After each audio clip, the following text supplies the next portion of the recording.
This week, Newfoundland began draining a fish sauce plant that has been rotting since the 90s, 110 tanks at a time. A family in Australia found a library book overdue by 150 years. And a tortoise shut down a British train line for 10 minutes. None of this is invented. We checked twice. You are watching Outlier News, the week's most improbable findings, delivered with the enthusiasm they deserve. The data is real. The optimism is optional.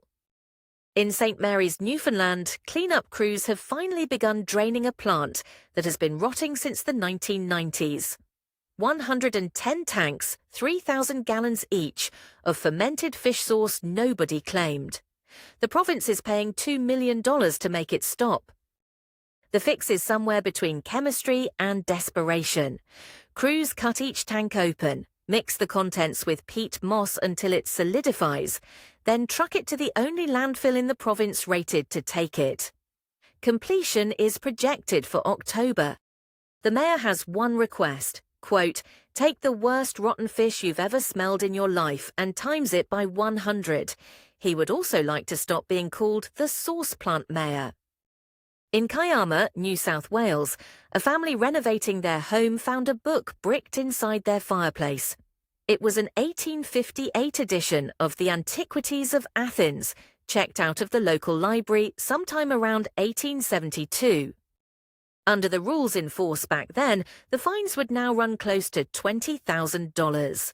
The library abolished late fees years ago, so it's collecting nothing. The book, in remarkably good condition, goes into the significant items collection instead of back into circulation. 150 years overdue, and the library's final verdict was, "Don't worry about it." Guinness has confirmed the new youngest professor ever, Nathan Thomas, who started teaching engineering at Miami-Dade College at 18 years and 346 days old. He dual-enrolled in college at 10, transferred universities at 14, and had a master's degree by 18. The record he broke had stood since 1717, held for 306 years by a Scottish mathematician named Colin Maclaurin. Thomas beat the closest living rival, a woman who set the record in 2008, by 16 days. He is 21 now and already back in school, this time for law. At a cubing competition in New Jersey, 21-year-old Tommy Cherry reclaimed the world record for solving a Rubik's Cube blindfolded. His time, 11.56 seconds. Blindfold on, cube solved, faster than most people can read this sentence. He first held this record back in 2021 at 15.27 seconds. The record he just broke belonged to an Australian who took it in January. The two of them remain tied for the fastest average solve. The record now moves by about 1/10 of a second a year. Progress, technically. At the Natural History Museum of Denmark, two entomologists named an entire new genus of rove beetle after a cartoon pirate. It has implausibly long mandibles, antennae, and palps, so they called it Luffy, after the rubber-limbed hero of One Piece. There are two species so far, one from Yunnan, China. The other, from Laos, is named Luffy Nika, after the character's white-banded power-up, because the beetle has matching white hairbands of its own. The genus also solves a real taxonomic puzzle. The researchers insist that part was serious. At Runcorn Station in England, a passenger on the platform spotted a tortoise wandering near the tracks. Avanti West Coast and Network Rail shut the whole line down for about 10 minutes just to go retrieve it. The tortoise is roughly 50 years old.